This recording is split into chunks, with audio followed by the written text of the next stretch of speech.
নমস্কার, আশা করি সবাই ভালো আছেন। আজকে একটা ভালো খবর যে মনু ভাকের 25 মিটার এয়ার রাইফেলে আবার ফাইনালে উঠেছে। আশা করি আরেকটা পদক আনবে।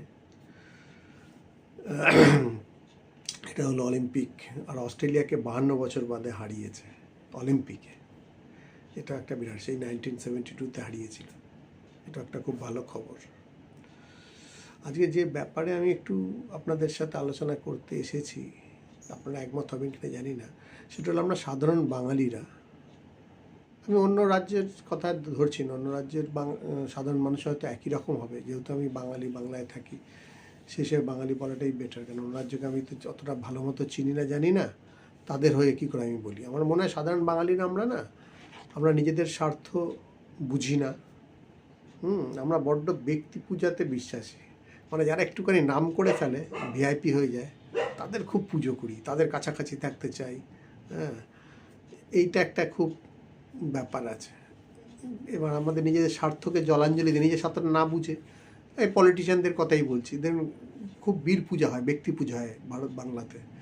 এক একটা নেতা যারা অন্ধভক্ত হয়, তার খারাপ জিনিস কিচ্ছু শুনবে না, খারাপ দেখবে না। তার নিজের যদি খারাপ হয়েও যাচ্ছে, তাও তাকে মাথায় তুলে রাখবে।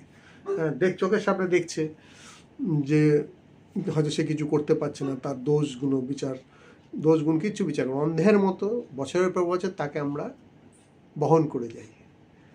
আমাদের ইতিহাস তাই বলে। যার জন্য আমরা কী হয়, আমরা পোড়া কপাল। যেমন আমরা ডিসিশান নেব, তেমনই আমাদের ভাগ্যে জুটবে। ওই জন্য বলে নেতারা কেমন নেতা হয়, যেমন জনগণ তার নেতা তেমনই হয়। তাহলে চারিদিকে যদি নেতাদের খারাপ কাজ দেখি, তার জন্য কিন্তু আমরাই দায়ী। কেন আমরা তার মানে খারাপ, ওই জন্য আমরা খারাপ নেতাকে চয়েস করি। এই আজকে যেমন একটা দুর্ঘটনা ঘটে গেল হাওড়া শালকিয়াতে। একটা মেয়ে 22 বছরের, বাড়ি থেকে বেরিয়েছে, জল জমে রয়েছে, বৃষ্টিতে জল জমে, কিন্তু ওই সবাই বলছে, দেখছি সাক্ষাৎকারে 4 নম্বর আর 5 নম্বর ওয়ার্ড, ওই ওয়ার্ডে নাকি সবসময় জল জমে থাকে বৃষ্টি না হলেও। সেখানে এবার সিএসসির কাজ করেছিল, ওরা তারফার কী কাজ হয়েছে, কার বিল্ডিংয়ের তার হয়তো জলে ঝুলেছিল, বিদ্যুৎস্পৃষ্ট হয়ে মারা গেছে। খুবই দুঃখজনক ঘটনা। এখন দায় ঠেলা, এ ওকে ঠেলে, সে তাকে ঠেলে, কেউ তো দায়িত্ব নিতে চায় না যে আমার জন্য হয়েছে। দোষের ভাগিদার কে হতে চায়? আনন্দের ভাগিদার, খুশির দাবিদার, জয়ের দাবিদার সবাই হতে চায়। ওখানে এমএলএ বলছে জল জমার জন্য নাকি হয়নি। আচ্ছা, অদ্ভুত অদ্ভুত সব কথা। আর আমাদের আরেকজন মন্ত্রী এমএলএ অরূপ রায় এসে বলছে, হ্যাঁ এখানে ঠিকমতো একজনের ওপর সব পড়ে রয়েছে ভার, কাজ ঠিকমতো হয় না, হয় না। আর এর জন্য দোষীটা কে, দায়টা কার? সেই 13 সালে ভোট হয়েছে, 18 সালে ভোট হওয়ার কথা, এটা 24, মানে 6 বছর ধরে ভোট হচ্ছে না। তার দায়টা কার? কেউ তো নিতে হবে সামগ্রিকভাবে, যারা সরকার চালায় তাদেরই দায় নিতে হবে। ও বলবে রাজ্যপাল দায়ী, সই করে নিয়ে বলবে মুখ্যমন্ত্রী দায়ী, মন্ত্রিসভা দায়ী। হ্যাঁ, এরকম করলে তো হয় না, না? এবার কেউ দোষী, মানে এটা খুবই দুঃখের ব্যাপারটা। কী করা যাবে আর?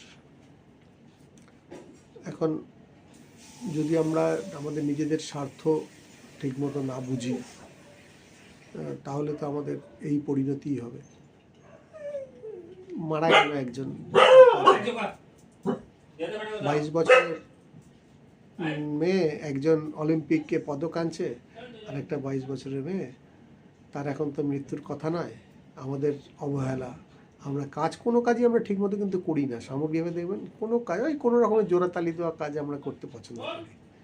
সিএসসি যদি ঠিক কাজ করতো, কর্পোরেশন যদি ঠিক কাজ করতো, তাহলে কিন্তু হতো না। আমি বলছি না যে ভোট হলে, নতুন নতুন বোর্ড হলেই যে সব ঠিক হয়, তাহলে তো সব সুন্দর সুন্দর শহর হয়ে যেত, তা নয়।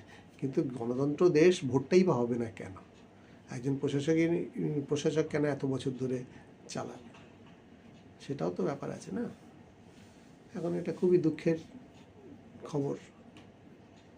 এবার দেখুন আপনারা আমার সাথে একমত হবেন কি না।